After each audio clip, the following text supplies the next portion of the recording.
mereka makan nasi dulu, nasi zaman sekarang udah beda. Nasi zaman dulu tidak seputih zaman sekarang. Betul? Yang pertama itu. Yang kedua, nasi zaman dulu masih banyak seratnya, masih tinggi vitaminnya. Nasi zaman sekarang isinya apa? Karbohidrat, glukosa aja isinya. Kenapa? Dibikin cantik, dibikin keren, dibikin wangi. Masalah nggak? Masalah. Baik, kalau nggak percaya, tanyalah yang berobat ke dokter gitu kan, lalu tanya orang diabetes, biasa dilarang nggak makan nasi? Dilarang. Kenapa? Karena sudah tidak ada vitamin, mineral, enzimnya udah nggak ada.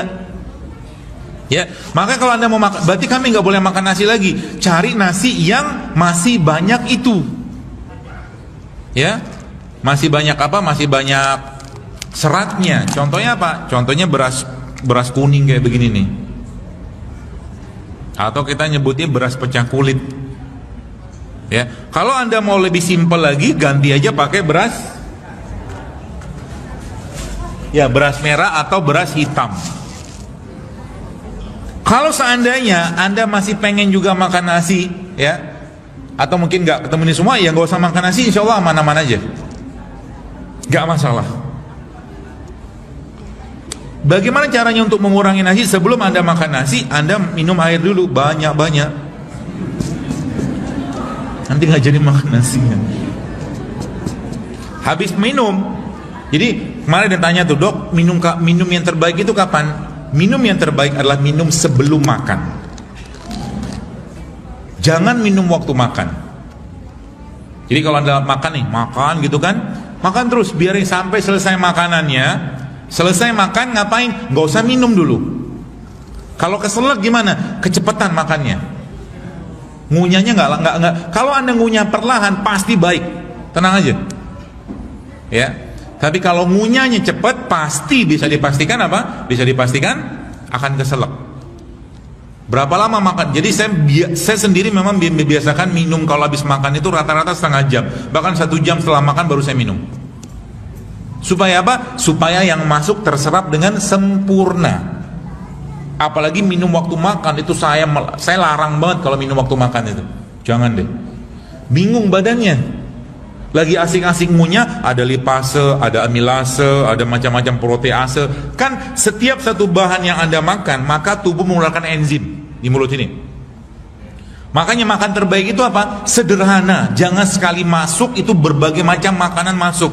Contoh, Anda makan misalkan saya biasanya tuh membatasi cuma maksimal 2 jenis. Contoh, Anda makan ini nasi kan? Nasi ini dia apa? Di glukosa. Dia butuh apa? Dia butuh amilase. Ya, gak usah diingat pak. Dengerin aja lah. Amilase dia makan gitu kan? Nah, amilase satu keluar keluar sama daun lidah kan. Kemudian Anda makan, misalkan Anda makan sayur, masih amilase juga karena sama-sama karbohidrat. Tapi kalau Anda makan daging saat itu, maka yang keluar nanti lipase atau protease. Lagi kunyah-kunyah kayak begitu, sekalian tiba-tiba minum, kaget badannya, gitulah. Jadi minum itu kapan yang terbaik? Sebelum makan atau sesudah makan. Sebelum makan kita ngapain? Mulai sekarang diubah caranya. Jadi mulai sekarang kalau Anda mau makan, minum air hangat dulu. Minum air hangat dulu sebelum makan. Berapa banyak? Minimal 1 gelas lah. Setelah itu ngapain? Tunggu bentar. Setelah itu ngapain? Makan buah. Buahnya diapain? Dimakan. Maksud saya itu bukan di jus, dimakan. Kunyah ya, baik-baik. Habis makan buah ngapain? Makan sayur. Sudah? Setelah makan sayur gimana? Ucapkan alhamdulillah. Selesai makannya. Atau jadikan pemahaman kita selama ini yang namanya makan itu ada nasi, ada tahu, ada tempe, ada telur, apalagi itu, ada daging, segala macam kan, yang dulunya kita kenalnya 4 sehat 5 sempurna itu loh. Itu pola makan yang beratnya minta ampun ke badan. Ya, diganti. Makannya gimana? Gampang. Mau saya ajarin cara makan yang baik? Mulai besok diubah ya. Mau nggak? Besok pagi Anda pergi ke pasar tradisional aja, beli buah. Tar dulu, dengar dulu. Beli buah. Buah apa? Buah murah-murah aja, pepaya. Tapi pepaya yang ada bijinya ya. Ya, kalau Anda lagi lagi masa program hamil, bijinya jangan dimakan. Karena biji pepaya itu bisa menghambat sperma sama ovum. Jadi bahasa saya itu biji pepaya itu KB alami sebenarnya.